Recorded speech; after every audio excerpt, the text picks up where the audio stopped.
എല്ലാ കൂട്ടുകാർക്കും സ്വാഗതം. ജെനറ്റിക്സിൻ്റെ പുതിയൊരു പാഠഭാഗമായ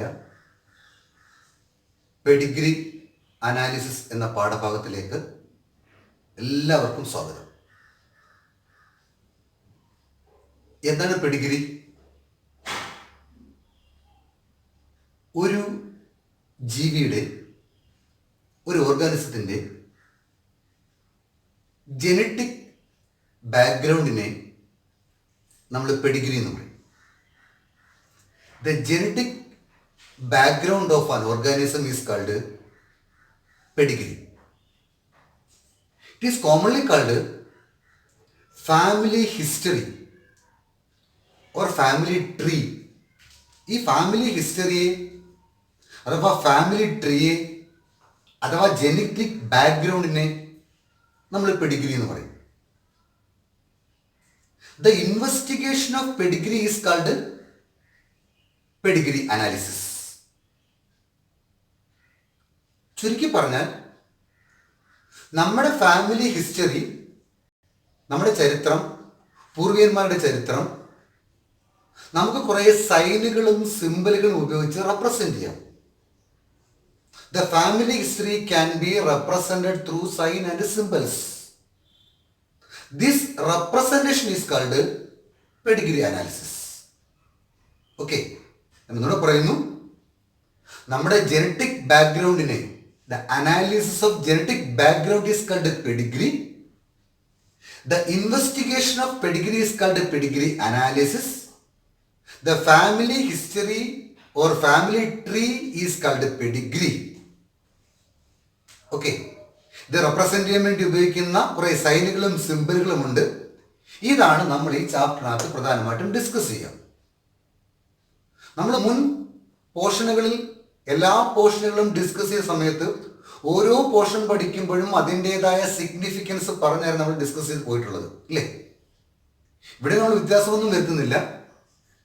ഇവിടെ നമ്മൾ പെഡിഗ്രി അനാലിസിസിനുള്ള സിഗ്നിഫിക്കൻ്റ് എന്താണ് നമ്മൾ ഡിസ്കസ് ചെയ്യാൻ പോവാം. ജെനറ്റിക്സിൽ ഒരു പ്രധാനപ്പെട്ട ഒരു ബ്രാഞ്ചാണ് ഹ്യൂമൻ ജെനറ്റിക്സ്. നമ്മളുമായി ബന്ധപ്പെട്ട ഒരു ജെനറ്റിക്സ് ആണ് ഹ്യൂമൻ ജെനറ്റിക്സ്. ഞാൻ മുൻപുള്ള ഡിസ്കസ് ചെയ്ത പോർഷൻസിലെല്ലാം പറഞ്ഞിട്ടുണ്ട്, ജെനറ്റിക്സുമായി ബന്ധപ്പെട്ട എല്ലാ കണ്ടുപിടുത്തങ്ങളും നടക്കുന്നത് മെന്റലിൻ പ്രിൻസിപ്പിൾസിനെ ബേസ് ചെയ്തുകൊണ്ടാണ്.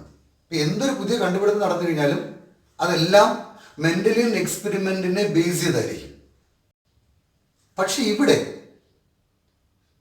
ഈ പെഡിഗ്രി അനാലിസിസിനകത്ത് ഇത് ഹ്യൂമൻ ജെനറ്റിക്സിന്റെ ഭാഗമായിട്ട് വരുന്നത് കൊണ്ട് ഈ മെന്റലിൻ പ്രിൻസിപ്പിൾസ് നമുക്ക് ഹ്യൂമൻ ജെനറ്റിക്സിന്റെ കേസിൽ അപ്ലൈ ചെയ്യാൻ ഒക്കത്തില്ല. എന്താ റീസൺ? 2-3 റീസൺസ് ഉണ്ട്. ഒന്ന്, experimental mating is not allowed in human beings. That is the first reason. നമ്മൾ അവിടെ മെന്റലിന്റെ ഏത് എക്സ്പെരിമെന്റ് ആണെങ്കിൽ ഏത് കണ്ടുപിടുത്തങ്ങളാണെങ്കിലും നമുക്ക് എന്ത് ചെയ്യാം? എക്സ്പെരിമെന്റലായിട്ട് ടെസ്റ്റിംഗ് നടത്തിക്കൂടെ? പക്ഷേ ഇവിടെ പെഡിഗ്രി അനാലിസിസ് കണ്ടുപിടിക്കാൻ ഒഴിച്ച് ബാക്കി എന്ത് ഹ്യൂമൻ ജെനറ്റിക്സിൽ എന്ത് കണ്ടുപിടുത്തം നടത്തണമെങ്കിൽ നമുക്ക് എന്ത് ചെയ്യണം? എക്സ്പെരിമെന്റേഷൻ നടത്തണം. This experimentation is not allowed in human genetics. So മെന്റലിൻ പ്രിൻസിപ്പിൾ ഈസ് നോട്ട് നമുക്ക് ഇൻഫ്ലുവൻസ്ഡ് ഇൻ ഹ്യൂമൻ ജെനറ്റിക്സ്. അതുകൊണ്ട് നമുക്ക് എന്ത് ചെയ്യാൻ ഹ്യൂമൻ ജെനറ്റിക്സിനകത്ത് മെന്റലിൻ പ്രിൻസിപ്പിൾസ് നമുക്ക് എന്ത് ചെയ്യാനൊക്കത്തില്ല? ഇൻവോൾവ് ചെയ്യിക്കാൻ ഒക്കത്തില്ല. അവിടെയാണ് ആർക്ക് ഇമ്പോർട്ടൻസ് ഉണ്ടാവുക? പെഡിഗ്രി അനാലിസിസ് ഉണ്ടാവുക. മനസ്സിലാവുന്നല്ലോ? സോ ഹ്യൂമൻ ജെനറ്റിക്സിനകത്ത് പെഡിഗ്രി അനാലിസിന് വളരെയധികം സിഗ്നിഫിക്കൻസ് ഉണ്ട്. റീസൺ ഇതാണ്. എന്താണ് reason? That is the reason. Experimental mating is not allowed in human beings. അതുകൊണ്ട് മെന്റലിൻ പ്രിൻസിപ്പിൾസ് നമുക്ക് ഡയറക്റ്റ് ആയിട്ട് എവിടെ ഇൻവോൾവ് ചെയ്യാൻ ഒക്കത്തില്ല? ഹ്യൂമൻ ജെനറ്റിക്സിനകത്ത് ഇൻവോൾവ് ചെയ്യാൻ ഒക്കത്തില്ല. Question number 1. 2, duration requirement. അടുത്ത് നമ്മൾ മെന്റലിൻ ക്രോസ് നടത്തുന്ന സമയത്ത് ഒരു F1 ജനറേഷനോ F2 ജനറേഷനോ F3 ജനറേഷനോ ഉണ്ടാക്കണമെങ്കിൽ ഹ്യൂമൻ ബീസിനാണെങ്കിൽ ഒരുപാട് ലെങ്ത് എടുക്കും, സമയമെടുക്കും. ഓരോ ജനറേഷൻ ബൈ ജനറേഷൻ ഉണ്ടാക്കിയെടുക്കാൻ വേണ്ടി, ഇല്ലേ? ആ ജനറേഷൻ, ഇത്രയും വലിയ ജനറേഷൻ ഉണ്ടാക്കിയെടുക്കാൻ വളരെ സമയമെടുക്കുന്നതുകൊണ്ട് അതും ഹ്യൂമൻ ജെനറ്റിക്സിൽ ആപ്ലിക്കബിൾ അല്ല. ഈ 2 റീസൺ ഉള്ളത് കൊണ്ട് മെന്റലിൻ പ്രിൻസിപ്പിൾസിനേക്കാൾ കൂടുതലും ഹ്യൂമൻ ജെനറ്റിക്സിന്റെ കേസിൽ നമ്മൾ ഇംപ്ലിമെന്റ് ചെയ്യുന്ന എന്തായിരിക്കും? പെഡിഗ്രി അനാലിസിസ് ആയിരിക്കും. അപ്പൊ ചോദിക്കുവാണെങ്കിൽ പറയണം, എന്തുകൊണ്ടാണ് പെഡിഗ്രി അനാലിസിസ്, എന്താണ് പെഡിഗ്രി അനാലിസിന്റെ സിഗ്നിഫിക്കൻസ് വെച്ചാൽ ഹ്യൂമൻ ജെനറ്റിക്സിനകത്ത് മെന്റൽ പ്രിൻസിപ്പിൾസിനേക്കാൾ കൂടുതൽ നമ്മൾ ഇംപ്ലിമെന്റ് ചെയ്യുന്നത് എന്താണ്, പെഡിഗ്രി അനാലിസിസ് ആണ്. എന്തുകൊണ്ട്? 2 റീസൺസ്. ഒന്ന് എന്താണ്, experimental mating is not allowed in human genetics. 2, duration required for each progeny formation is too lengthy. So ഈ 2 റീസൺസ് ഉള്ളത് കൊണ്ട് മെന്റൽ പ്രിൻസിപ്പിൾസിനേക്കാൾ കൂടുതൽ നമ്മൾ ആരെ ഫോളോ ചെയ്യും, ഹ്യൂമൻ ജെനറ്റിക്സിനകത്ത് പെഡിഗ്രി അനാലിസിസ് ഫോളോ ചെയ്യും. ഇനി നമ്മൾ പെഡിഗ്രി അനാലിസിനകത്തേക്ക് എൻ്റർ ചെയ്ത് കഴിഞ്ഞാൽ, ഞാൻ പറഞ്ഞല്ലോ ഇതിനകത്ത് കുറേ സൈനുകളും സിമ്പിൾസുകളുമാണ്, വളരെ ഈസിയാണ്, അല്ല ഷോർട്ട് ഹാൻഡ് മാതിരിയാണ്. കുറേ സിമ്പിൾസുകൾ പഠിച്ചു വെച്ചാൽ മതി. ആർക്കും സ്വന്തമായിട്ട് ഉണ്ടാകാം, ഇത്ര ഫാമിലി ഹിസ്റ്ററി ഉണ്ടാക്കാം, നിങ്ങൾക്ക് നിങ്ങളുടെ ഹിസ്റ്ററി ഉണ്ടാക്കി എടുക്കാം. ഓക്കെ, കുറേ സിമ്പിൾസുകൾ. ഇതാ ഒന്നാമത്തെ സിമ്പിൾ നോക്കി, ബോക്സ്.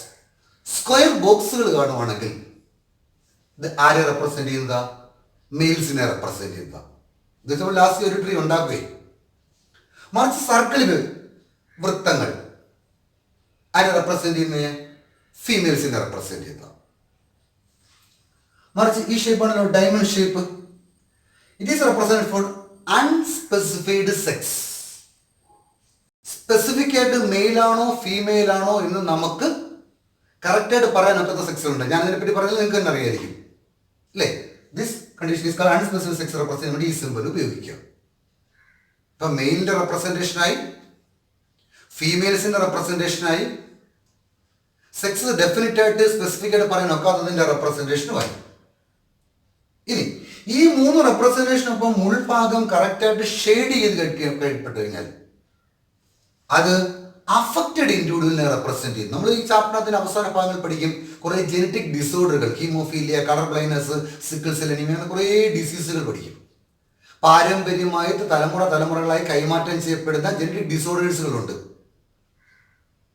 ഈ ജനറ്റിക് ഡിസോർഡറുകൾ ഏതെങ്കിലും ഒരു തലമുറയിൽ പ്രകടമായിട്ടുണ്ടെങ്കിൽ ആ പ്രകടമായിട്ടുള്ള ആ ജനറേഷനകത്ത് ആർക്ക് പ്രകടമായിട്ടുണ്ട്, മെയിലിനാണോ ഫീമെയിലിനാണോ അൺസ്പെസിഫിഡ് സെക്സിനാണോ ആ ജനറ്റിക് ഡിസോർഡർ റെപ്രസെന്റ് ചെയ്തിട്ടുള്ളത്, അതിനെ റെപ്രസെന്റ് ചെയ്യാൻ വേണ്ടി ഇതേപോലെ മെയിലിനെങ്കിൽ മെയില്, ഫീമെയിലെങ്കിൽ ഫീമെയില്, അൺസ്പെസിഫിക് സെക്സ് ആർക്കാണോ ഉണ്ടായിട്ടുള്ളത് അവർക്ക് എന്ത് ചെയ്യണം, വലിച്ചിട്ട് ഫുൾ ആയിട്ട് ഷെയ്ഡ് ചെയ്തിരിക്കണം. That full shaded area is affected individual, genetically affected individual. ഇത് വളരെ റെയർ ആയിരിക്കും ആ മിക്കവാറും ജനറേഷനുകളിൽ. ഇനി മെയിലും ഫീമെയിലും വരച്ചതിന് ശേഷം ഹൊറിസോണ്ടൽ ബാറുകൾ യൂസ് ചെയ്യുകയാണെങ്കിൽ that is used for mating, ഇണചേരൽ, മാരേജ്. ഇനി മെയിലും ഫീമെയിലും വരച്ച് ഡബിൾ ലൈൻസ് യൂസ് ചെയ്യുകയാണെങ്കിൽ that is called consanguineous mating. That is the mating between blood relations.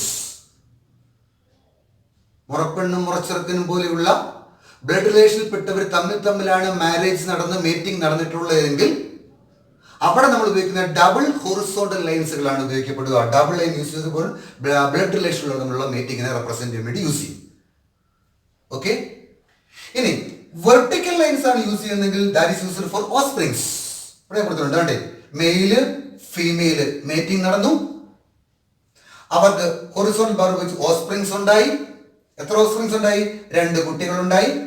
ഒന്ന് ഫീമെയിൽ ചൈൽഡും ഒന്ന് മെയിൽ ചൈൽഡും. So horizontal bar is used for mating, vertical bar is used for the formation of offsprings. എത്ര offsprings ഉണ്ടാവുന്നു അത്ര ഓസ്പ്രിങ്സിനെ represent ചെയ്യാം. ഇനി കൂടുതൽ ഓസ്പ്രിങ്സ് ഉണ്ടെങ്കിൽ നമ്പർ എന്ത് ചെയ്യാൻ, നമുക്ക് ഓസ്പ്രിങ്സ് എഴുതിയിട്ട് അതിന്റെ കോളത്തിൽ എഴുതിയാലും മതി. അവിടെ കൊടുത്തിട്ടുണ്ട് കേട്ടെ, അൺസ്പെസിഫൈഡ് സെക്സിനെത്തിയ 5 എന്ന് എഴുതിയിട്ടുണ്ട്. ദാറ്റ് മീൻസ് ഒരു കുടുംബത്തിൽ, ഒരു ഫാമിലി ഹിസ്റ്ററി പരിശോധിച്ചപ്പോൾ ആ കുടുംബത്തിൽ 5 അൺസ്പെസിഫൈഡ് സെക്സ് ഉള്ള ഓസ്പ്രിങ്സ് ഉണ്ടായി. ഇനി ചില കുടുംബത്തിലൊക്കെ ഒത്തിരി മെയിൽസ് ഒക്കെ ഉണ്ടായി, 8 പേരും 10 പേരും ഉള്ള കുടുംബങ്ങൾ പണ്ട് കാലങ്ങളിൽ ഉണ്ടായിട്ടുണ്ട്. അപ്പൊ നിരത്തി പിടിച്ചെഴുതേണ്ട കാര്യമൊന്നുമില്ല. 5 മെയിൽ ചൈൽഡ് ഉണ്ടെങ്കിൽ മെയിലിനെ റെപ്രസെന്റ് കോളത്തിനകത്ത് 5 എഴുതി കഴിഞ്ഞാൽ 5 മെയിൽ ചൈൽഡ് റെപ്രസെന്റ് ചെയ്യാം. അല്ല നിരത്തി വരച്ചിക്കേണ്ട കാര്യങ്ങളൊന്നുമില്ല. ഓക്കെ, അതാണ് കൊടുത്തിരിക്കുന്നത്. ഇപ്പൊ ഇതാണ് പ്രധാനമായിട്ടും ടെക്സ്റ്റ് ബുക്കിൽ കൊടുത്തിരിക്കുന്ന റെപ്രസെന്റേഷൻ. എന്നോട് പറഞ്ഞേക്കാം, സ്ക്വയർ ബോക്സ് മെയിലിന്, സർക്കിൾ ഫീമെയില്, ഈ ഷേപ്പ് ഡയമണ്ട് ഷേപ്പ് ആണെങ്കിൽ അൺസ്പെസിഫൈഡ് സെക്സ്, ഫുള്ളി ഷെയ്ഡഡ് ആണെങ്കിൽ പ്രധാനമായിട്ടും affected individuals, horizontal bar mating, double lines ആണെങ്കിൽ mating between blood related organisms, vertical bar offsprings, ഓസ്പ്രിങ്സിന്റെ നമ്പർ കൂടുതലാണെങ്കിൽ മെയിൽ ചൈൽഡിന്റെയും ഫീമെയിൽ ചൈൽഡിന്റെയും റെപ്രസെന്റേഷൻ ചെയ്തിട്ട് അതിനകത്ത് നമ്പർ ഇൻക്ലൂഡ് ചെയ്താലും മതി. ഇനി ചില കുടുംബങ്ങളിൽ ഈ കൊണ്ടാകുന്ന ഇത്രയും ടെക്സ്റ്റ് ബുക്കിലുള്ളത്. ഇനി കുട്ടികളുടെ ഭാഗത്ത് കുറെ സംശയങ്ങളുണ്ട്, അതുകൂടെ ഞാൻ ഉൾപ്പെടുത്തിയിട്ടുണ്ട്. ചില കുടുംബങ്ങളിൽ ഇതേപോലെ ചില ജനറ്റിക് ഡിസോർഡറുകൾക്ക് കാരണമായ ജീൻ അവരുടെ ബോഡിക്കകത്ത് കാണും, പക്ഷെ അത് റെപ്രസെന്റ് ചെയ്യത്തില്ല. നമ്മൾ പഠിച്ച മെന്റൽ പ്രിൻസിപ്പിൾ പ്രകാരം പഠിച്ചാൽ അത് ബോഡിക്കകത്ത് ഹിഡൻ ആയിട്ട് കിടക്കും, ഒളിഞ്ഞു കിടക്കും. That's called recessive condition. അങ്ങനെ വരുവാണെങ്കിൽ അത് അടുത്ത തലമുറയിലോ അതിനടുത്ത തലമുറയിലോ ചിലപ്പോൾ റെപ്രസെന്റ് ചെയ്യും. നമ്മൾ ഡിസ്കസ് ചെയ്യാനെ പറ്റി. അങ്ങനെ വരുവാണെങ്കിൽ നമുക്ക് എന്ത് ചെയ്യാം, മെയിലാണോ ഫീമെയിലാണോ എന്ന് കാണിക്കാൻ വേണ്ടി അതിന്റെ സിമ്പിൾ റെപ്രസെന്റ് ചെയ്ത് പകുതി മാത്രം ഷെയ്ഡ് ചെയ്യുക. That is called heterozygous condition എന്ന് പറയുന്നത്. കൊടുത്തിട്ടുണ്ട് heterozygous autosomal recessive condition. Male ആണെങ്കിലും ഫീമെയിൽ ആണെങ്കിലും റെപ്രസെന്റ് ചെയ്ത് ഹാഫ് മാത്രം ഷെയ്ഡ് ചെയ്യുക. Heterozygous recessive condition. ഇത് പഠിക്കാൻ പല കുട്ടികളും ചോദിച്ചിട്ടുണ്ട്, സാർ ഇത്തരം കേസുകൾ ചിലപ്പോൾ എന്തുവാ അഫക്റ്റഡ് ഇൻഡിവിജ്വൽസ് വന്നു കഴിഞ്ഞു, ആ അഫക്റ്റഡ് ഇൻഡിവിജ്വൽ ഞങ്ങളുടെ കുടുംബത്തിലുണ്ടായിരുന്നു, അവർ മരണപ്പെട്ടു പോയി, അതിനെ എങ്ങനെ റെപ്രസെന്റ് ചെയ്യും? റെപ്രസെന്റ് ചെയ്യാൻ എളുപ്പമോ? മെയിലാണോ ഫീമെയിലാണോ ആരാണ് മരണപ്പെട്ടെന്ന് വെച്ചാൽ ആ മരണപ്പെട്ടവർക്ക് ഇതേപോലെ ഒരു ലൈൻ കൊടുത്താൽ മതി. Death of the male. Male ആണെങ്കിൽ ഇതേപോലെ ലൈൻ കൊടുക്കുക, മരണപ്പെട്ടത്. ഫീമെയിൽ ആണെങ്കിൽ ഫീമെയിൽ റെപ്രസെന്റ് കൊടുക്കുക. So this is the death representation. Text ഇല്ല, ഞാൻ പറഞ്ഞതേ ഉള്ളൂ. കുട്ടികളുണ്ട് അത് സംശയം തീരിക്കാൻ വേണ്ടി. ടെക്സ്റ്റ് +2 സിലബസിൽ വേണ്ട, എന്നാലും സൂചിപ്പിച്ചതേ ഉള്ളൂ. ഇതേപോലെ ഉണ്ടാകുന്ന മറ്റൊരു സംശയമാണ് ടിങ്സ്, ഇരട്ടകൾ ഉണ്ടാവും. അതിനെ നമ്മൾ റെപ്രസെന്റ് ചെയ്യും. ഇവിടെ റെപ്രസെന്റേഷൻ കൊടുത്തിട്ടുണ്ട്. നിങ്ങൾ ഫസ്റ്റ് ചാപ്റ്റർ പഠിച്ചിട്ടുണ്ട് ടിങ്സ്, ഇരട്ടകൾ 2 തരത്തിലുള്ള ടിങ്സുകൾ ഫോം ചെയ്യാം. ഒന്ന് ഐഡന്റിക്കൽ ടിങ്സും ഉണ്ട്, 2 ഫ്രട്ടണൽ ടിങ്സും ഉണ്ട്. സമജാത ഇരട്ടകളും ഉണ്ട്, സഹജാത ഇരട്ടകളും ഉണ്ട്, ഇല്ലേ? ഐഡന്റിക്കൽ ടിങ്സുകളാണെങ്കിൽ ഒരു എഗ്ഗ് തന്നെ, എഗ്ഗ് വാക്ക് ഉപയോഗിച്ചതേ ഉള്ളേ, ഫെർട്ടിലൈസേഷൻ നടന്ന് ആ എഗ്ഗ് 2ആയിട്ട് ഡിവൈഡ് ചെയ്ത് ആ എഗ്ഗിൽ നിന്നും 2 ഓസ്പ്രിങ്സിൽ ഫോം ചെയ്യുന്നതാണ് ഐഡന്റിക്കൽ ടിങ്സ് എന്ന് പറയുക. മറിച്ച് ഫ്രട്ടൽ ടിങ്സ് ആണെങ്കിൽ 2 ഓവറിയും ആക്റ്റീവായിട്ട് മാറി 2 എഗ്ഗ് നീ ഉപയോഗിക്കുന്നതല്ലേ, 2 എഗ്ഗ് ഫോം ചെയ്യുന്നു. ആ 2 എഗ്ഗ് 2 സ്പേമുമായിട്ട് ഫ്യൂസ് ചെയ്യുന്നു, 2 ഡിഫറൻറ്റ് സൈഗോട്ട് ഉണ്ടാകുന്നു, 2 ഡിഫറൻറ്റ് സൈഗോട്ട് ഡെവലപ്പ് ചെയ്ത് 2 ഡിഫറൻറ്റ് എംബ്രിയോട്ട് മാറുന്നു. അങ്ങനെ ഉണ്ടാകുന്നതാണത്. അതാണ് ഫ്രട്ടണൽ ടിങ്സ്. അത് നിങ്ങൾ ഫസ്റ്റ് ചാപ്റ്റർ ഡിസ്കസ് ചെയ്തതാണ്. ഇവിടെ നോക്കി, ഐഡന്റിക്കൽ ടിങ്സും ഉണ്ട്, കൊടുത്തിട്ടുണ്ട്. ഫ്രട്ടൽ ടിങ്സ് ഇസ് അതർവൈസ് കോൾഡ് ഡൈസൈഗോട്ടിക് ടിങ്സ്. ആ വാക്കിൽ ഡൈസൈഗോട്ടിക് ടിങ്സ്, 2 സൈഗോട്ടിൽ നിന്നും ഉണ്ടാകുന്ന ഓർഗാനിസംസ്. നിങ്ങൾ അന്ന് ഡിസ്കസ് ചെയ്യായിരിക്കും. അങ്ങനെ 2 സൈഗോട്ടിൽ നിന്നുണ്ടാകുന്ന ടിങ്സുകൾ 2ഉം മെയിലാകാം, 2ഉം ഫീമെയിലാകാം, ഒന്നുകിൽ മെയിലും ഫീമെയിലും ആകാം. എന്തായാലും 2 ഡിഫറൻറ്റ് എഗ്ഗ് 2 ഡിഫറൻറ്റ് സ്പേമുമായിട്ട് ഫ്യൂസ് ചെയ്ത് 2 ഡിഫറൻറ്റ് എംബ്രിയോ ആയിട്ട് ഫോം ചെയ്താൽ കണ്ടീഷൻ ഒന്നും സാധിക്കുന്നില്ല. സോ ഒന്നുകിൽ 2 എന്തായിട്ട് മാറാം, ഫീമെയിലായിട്ട് മാറാം, 2 അല്ലെങ്കിൽ മെയിലായിട്ട് മാറാം, അല്ലെങ്കിൽ മെയിലും ഫീമെയിലോട്ട് മാറാം. കണ്ടീഷൻ ഒന്നും പ്രിഡിക്റ്റ് ചെയ്യാൻ ഒക്കത്തില്ല. മറിച്ച് മോണോസൈഗോട്ടിക് ടിങ്സ് ആണെങ്കിലോ, ഐഡന്റിക്കൽ ടിങ്സ് ആണെങ്കിലോ ഒരു എഗ്ഗിൽ നിന്ന് ഫോം ചെയ്യുന്നത്, ഒരു എഗ്ഗ് ഒരു സ്പേമുമായിട്ട് ഫ്യൂസ് ചെയ്ത് ഒരു സൈഗോട്ട് ഉണ്ടായി, ആ സൈഗോട്ട് ക്ലീവേജ് നടന്ന് ഉണ്ടായ ടിങ്സാ. അത് മിക്കവാറും ഉറപ്പായിട്ടും എന്തായിരിക്കും, ഒന്നുകിൽ 2 മെയിലായിരിക്കും, അല്ലെങ്കിൽ 2 എന്തായിരിക്കും, ഫീമെയിൽ ആയിരിക്കും, ഇല്ലേ? അവയെ നമുക്ക് റെപ്രസെന്റ് ചെയ്യാൻ വേണ്ടി ഇതേപോലെ സിമ്പിൾസ് ഉപയോഗിക്കാം. എന്തൊക്കെയാ? അതാണ്ട് മെയില് ഫീമെയിൽ മേറ്റിംഗ് നടന്നു, ടിങ്സ് ഉണ്ടായി. ഏത് ടിങ്സാ? ഡൈസൈഗോട്ടിക് ടിങ്സ്. ഉണ്ടായത് 2 മെയിൽ ആണെങ്കിൽ ഇതേപോലെ റെപ്രസെന്റ് ചെയ്യുക, ഉണ്ടായ 2 ഓർഗാനിസം ഫീമെയിൽ ആണെങ്കിൽ ഇതേപോലെ റെപ്രസെന്റ് ചെയ്യുക, മെയിലും ഫീമെയിലും ആണെങ്കിൽ ഇതേപോലെ റെപ്രസെന്റ് ചെയ്യുക. ഏതിന്? ഡൈസൈഗോട്ടിക് ടിങ്സിന്. ഓക്കെ. മറിച്ച് മോണോസൈഗോട്ടിക് ടിങ്സ് ഉണ്ടായെങ്കിലോ അത് ഇതേപോലെ മെയിലും ഫീമെയിലും മേറ്റിംഗ് നടന്നു, ടിങ്സ് ഉണ്ടായി. അത് ഒന്നുകിൽ 2ഉം ഫീമെയിൽ സെല്ലായിരിക്കും, അല്ലെങ്കിൽ 2 തരിക്കും മെയിൽ സെല്ലായിരിക്കും. ഓർത്തുകൊള്ളുക, വരയ്ക്കുന്ന സമയത്ത് മോണോസൈഗോട്ടിക് ടിങ്സ് ആണെങ്കിൽ അവരെ തമ്മിൽ ബന്ധിപ്പിക്കാൻ വേണ്ടി ഇടയ്ക്ക് ഒരു ഹൊറിസോണ്ടൽ ലൈൻസ് വേണം. ഇവിടെ ഉണ്ട്, ഇതേപോലെ ഒരു ഹൊറിസോണ്ടൽ ലൈൻ ഉപയോഗിച്ച് ആരെ റെപ്രസെന്റ് ചെയ്യണം? മോണോസൈഗോട്ടിക് ടിങ്സിനെ റെപ്രസെന്റ് ചെയ്തിരിക്കണം. മറിച്ച് ഡൈസൈഗോട്ടിക് ടിങ്സിന് എന്തിന് ആവശ്യമില്ല? ആ ഹൊറിസോണ്ടൽ ലൈൻസ് ആവശ്യമില്ല. ഓക്കെ. ഇങ്ങനെയാണ് നമ്മൾ ആരെ റെപ്രസെന്റ് ചെയ്യുക? ഡൈഗോട്ടിക് ടിങ്സിനെയും മോണോസൈഗോട്ടിക് ടിങ്സിനെയും റെപ്രസെന്റ് ചെയ്യുക. ഞാൻ ഈ പറഞ്ഞ ഡെത്ത് ഓഫ് ദ മെയിലോ ഹെട്രോസൈഗസ് കണ്ടീഷനോ ഡൈസൈഗോട്ടിക് ഇതൊന്നും നമുക്ക് കിട്ടില്ല, നമുക്ക് ഇത് മാത്രമേ ഉള്ളൂ. ഇത് വെച്ച് വേണം നമുക്ക് എന്ത് ചെയ്യാൻ വേണ്ടി? ഒരു ഫാമിലി ഹിസ്റ്ററി റെപ്രസെന്റ് ചെയ്യാൻ വേണ്ടി. ഞാൻ പറഞ്ഞല്ലോ, ഇത് ചുരുക്കിയ ഒരു കൊച്ചൊരു ഏരിയയാണ്. ഏതാണ്? Pedigree analysis. ഒരു ഫാമിലി ഹിസ്റ്ററി ഉണ്ടാക്കുന്ന മെക്കാനിസം ആണ് പെഡിഗ്രി അനാലിസിസ്. ഓക്കെ, പെഡിഗ്രി അനാലിസിസുമായി ബന്ധപ്പെട്ട് ടെക്സ്റ്റ് ബുക്കിനകത്ത് 2 ചാർട്ട് കൊടുത്തിട്ടുണ്ട്. ഒന്ന് autosomal dominant ചാർട്ടും 2 autosomal recessive disorder ഉൾപ്പെടുന്ന ഒരു ചാർട്ടും കൊടുത്തിട്ടുണ്ട്. ഈ ചാർട്ടിലേക്ക് കടക്കുന്നതിന് മുമ്പേ ഇതുമായി ബന്ധപ്പെട്ട് സ്ഥിരം എൻട്രൻസുമായി ബന്ധപ്പെട്ട് പോകുന്ന ക്വസ്റ്റ്യൻ ചോദിക്കുന്നത് എന്നും സ്ഥിരമായിട്ട് മിക്കവാറും എല്ലാ എൻട്രൻസ് ചോദിക്കുന്ന ക്വസ്റ്റ്യൻ ഉണ്ട്. നമുക്ക് ജനറ്റിക് ഡിസോർഡറിലേക്ക് കയറുന്നതിന് മുമ്പ് എന്തായാലും നമുക്ക് ഡിസോർഡർ പഠിക്കാനുണ്ട്. ഹ്യൂമൻ ജീനുമായി ബന്ധപ്പെട്ട് പ്രധാനമായും നമുക്ക് 6 ടൈപ്പിലുള്ള ജനറ്റിക് ഡിസോർഡറുകളാണ് തൽക്കാലമുള്ളത്. ഈ 6 ടൈപ്പ് പഠിച്ചില്ലെങ്കിൽ മിനിമം ഒരു 4 ടൈപ്പ് എങ്കിലും ഓർത്തിരിക്കുക. ഒന്ന് autosomal dominant, 2 autosomal recessive, 2 X linked dominant, 4 X linked recessive, പിന്നെ Y linked, last one cytoplasmic. ഇത്രയുള്ള ഡിസോർഡറുകൾ. ഇതിലൂടെ കൊടുത്തേക്കുന്ന ആട്ടോസോമൽ ഡോമിനന്റ് ആണ്. എക്സാമ്പിൾസ് ഒക്കെ പഠിക്കാൻ ഡിസ്കസ് ചെയ്യാനില്ല. എന്നാൽ ആട്ടോസോമൽ റെസസീവ് ഡിസോർഡറിനകത്ത് നിങ്ങൾക്ക് ഡിസോർഡർ പഠിക്കാനുണ്ട്. ഏതൊക്കെയാ? സിസ്റ്റിക് ഫൈബ്രോസിസിനെ പറ്റി ഉണ്ട്, PKU ഫിനൈൽ കീറ്റോനുറിയ, അങ്ങനെ കുറെ ഡിസോർഡറുകൾ ലാസ്റ്റ് ഡിസ്കസ് ചെയ്യാനുണ്ട്. പിന്നെ എക്സ് ലിങ്ക്ഡ് ഡോമിനന്റിനെ പറ്റി ഇല്ല, പക്ഷേ എക്സ് ലിങ്ക്ഡ് റെസസീവിനകത്ത് ഹീമോഫീലിയ, കളർ ബ്ലൈൻഡ്നസ് തുടങ്ങിയ ഡിസീസുകളെ പറ്റി ഡിസ്കസ് ചെയ്യാനുണ്ട്. അതവിടെ ഇരിക്കട്ടെ. ഇപ്പൊ ഇവിടെ കൊടുത്തിരിക്കുന്ന ഡിസോർഡർ, ഇപ്പൊ തന്നിരിക്കുന്ന ഒരു ഫ്ലോ ചാർട്ട് അല്ലെങ്കിൽ ഇത്തരത്തിലുള്ള ഒരു പെഡിഗ്രി അനാലിസിസ് വന്നു കഴിഞ്ഞാൽ ആ പെഡിഗ്രി നോക്കി തന്നിരിക്കുന്നത് സെക്സ് ലിങ്ക്ഡ് ആണോ ആട്ടോസോമൽ ഡിസോർഡർ ആണോ നമുക്ക് കണ്ടുപിടിക്കണം. ആദ്യമായിട്ട് നമ്മൾ ചെയ്യേണ്ടത്, ഇതെല്ലാം ഓരോരോ ജനറേഷൻസുകളാണ്. ഈ ജനറേഷൻ ചെക്ക് ചെയ്ത് കഴിഞ്ഞാൽ മിക്കവാറും ജനറേഷൻ അത് മെയിലിനെയും ഫീമെയിലും അഫക്റ്റഡ് ആണെങ്കിൽ, നോക്കി ഇവിടെ മെയിലും ഫീമെയിൽസും അഫക്റ്റഡ് ആയിട്ട് കാണപ്പെടുന്നുണ്ട് ജനറേഷനുകളിൽ, അത് മിക്കവാറും ഓട്ടോസോമൽ ഡിസോർഡർ ആയിരിക്കും. സോ ഇവിടെ മെയിലുണ്ട്, ഈ ജനറേഷൻ ഫീമെയിലുണ്ട്, ഫീമെയിലുണ്ട്, മെയിലുണ്ട്, ഫീമെയിലുണ്ട്, അല്ലേ? സോ ഇവിടെ മെയിലുണ്ട്, ഫീമെയിലുണ്ട്, മെയിലുണ്ട്, അങ്ങനെ മിക്കവാറും മെയിലും ഫീമെയിൽസിലും ജോയിന്റ് ആയിട്ട് അഫക്റ്റഡ് ആണെങ്കിൽ അത് മിക്കവാറും ഒരു ആട്ടോസോമൽ ഡിസോർഡർ ആയിരിക്കും. ഓക്കെ, അത് ഇനി ഡോമിനന്റ് ഡിസോർഡർ ആണോ എന്നെങ്ങനെ നമ്മൾ കണ്ടുപിടിക്കും? ഒരു ആട്ടോസോമൽ ഡോമിനന്റ് ഡിസോർഡർ ആണെങ്കിൽ 2 കണ്ടീഷൻസ് ആണ് പ്രധാനമായിട്ട് സാറ്റിസ്ഫൈ ചെയ്യുക. ഒന്ന്, ഏത് ജനറേഷൻ എടുത്തു കഴിഞ്ഞാലും ആ എല്ലാ ജനറേഷനകത്തും ഒരു ഇൻഡിവിജ്വൽ എങ്കിലും അഫക്റ്റഡ് ആയിട്ട് ഉണ്ടായിരിക്കണം. Condition number 1. ഒന്ന്, അല്ലെങ്കിൽ പേരൻസ് അഫക്റ്റഡ് ആണെങ്കിൽ പോലും ഓസ്പ്രിങ്സ് ചിലപ്പോൾ അഫക്റ്റഡ് ആയിരിക്കത്തില്ല. പേരൻസ് ജനറ്റിക്കലി അഫക്റ്റഡ് ആണെങ്കിൽ പോലും ഓസ്പ്രിങ്സ് എന്തായിരിക്കത്തില്ല? ജനറ്റിക്കലി അഫക്റ്റഡ് ആയിരിക്കത്തില്ല. ഈ 2 കണ്ടീഷൻസ് ഉണ്ടെങ്കിൽ ആട്ടോസോമൽ ഡോമിനന്റ് ആണ് നമുക്ക് പറയാം. എന്തൊക്കെയാ?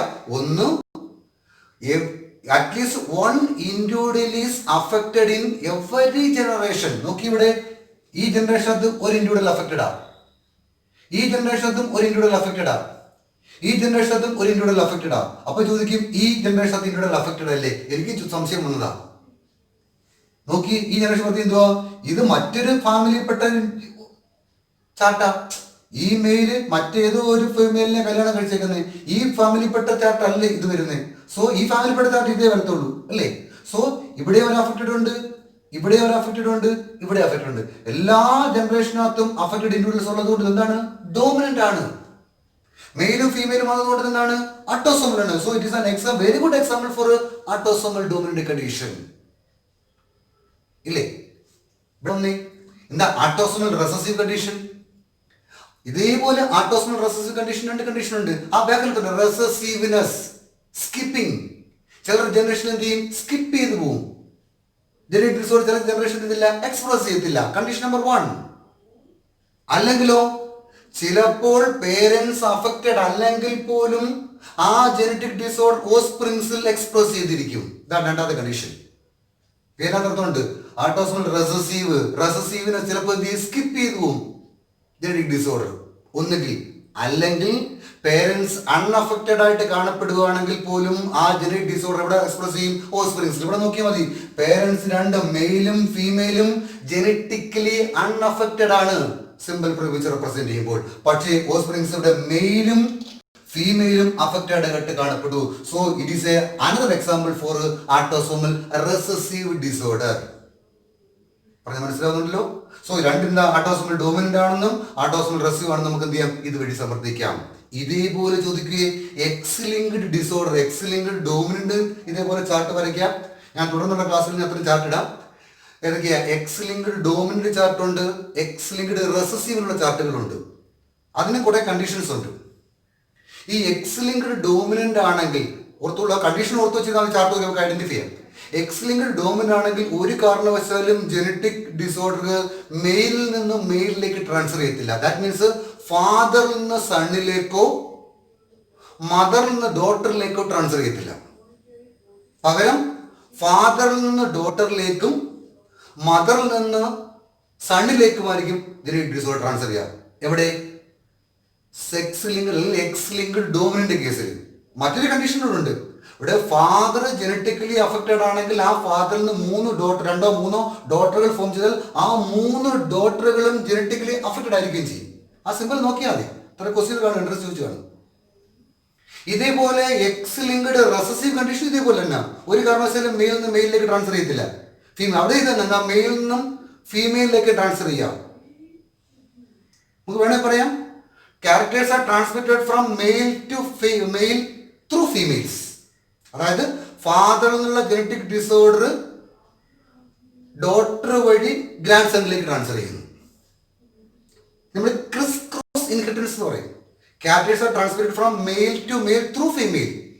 അച്ഛന്റെ സ്വഭാവം മകള് വഴി കൊച്ചുമോനിലേക്ക്, അല്ലേ? നിങ്ങൾക്ക് പറയാം ഫാദറിൽ നിന്നും ഡോട്ടർ വഴി ഗ്രാൻഡ് സണ്ണിലേക്ക് എന്ത് ചെയ്യും? ക്യാരക്ടേഴ്സ് ട്രാൻസ്ഫർ ചെയ്യും. ഇവിടെ സെക്സ് ലിങ്ക്ഡ് റെസസീവ് കണ്ടീഷൻ ഞാൻ പറയുന്നത് ക്രിസ് ക്രോസ് ഇൻഹെറിറ്റൻസ്. അതാണ് എന്താ? X linked recessive. അതിന്റെ ചാർട്ട് ഞാൻ ഉണ്ടാക്കാം. ഇത് രണ്ടും ആ ചാർട്ട് നോക്കി നമുക്ക് ഐഡന്റിഫൈ ചെയ്യാം. തൽക്കാലം ആ 2 ചാർട്ടും ടെക്സ്റ്റ് ബുക്ക് ഇല്ലാത്തതുകൊണ്ട് ഞാൻ ഇവിടെ ഡിസ്കസ് ചെയ്യാതെ ഇത് രണ്ടും ഇവിടെ ഏതൊക്കെയാ? ആട്ടോസോമൽ ഡോമിനന്റും ആട്ടോസോമൽ റെസസീവും. 2 കണ്ടീഷൻ എടുത്തുക. ആട്ടോസോം ആണെങ്കിൽ മിക്കവാറും എല്ലാ ജനറേഷനും മെയിലും ഫീമെയിൽസും അഫക്റ്റഡ് ആയിട്ട് കാണിച്ചിരിക്കും. പിന്നെ ഞാൻ പറഞ്ഞല്ലോ ആട്ടോസോമൽ ഡോമിനന്റ് ആണെങ്കിൽ കണ്ടീഷൻ അറിയാലോ, 2 കണ്ടീഷൻസ് ആണുള്ളത്. ആ 2 കണ്ടീഷൻ സാറ്റിസ്ഫൈ ചെയ്ത് നോക്കുക. ആട്ടോസോമൽ റെസസീവ് ആണെങ്കിൽ 2 കണ്ടീഷൻ സാറ്റിസ്ഫൈ ചെയ്ത് നോക്കുക. ഈ 2 ചാർട്ടാണ് ടെക്സ്റ്റ് ബുക്കിലുള്ളത്. ഇതോടെ ഐഡന്റിഫൈ ചെയ്യാം. Okay, thank you.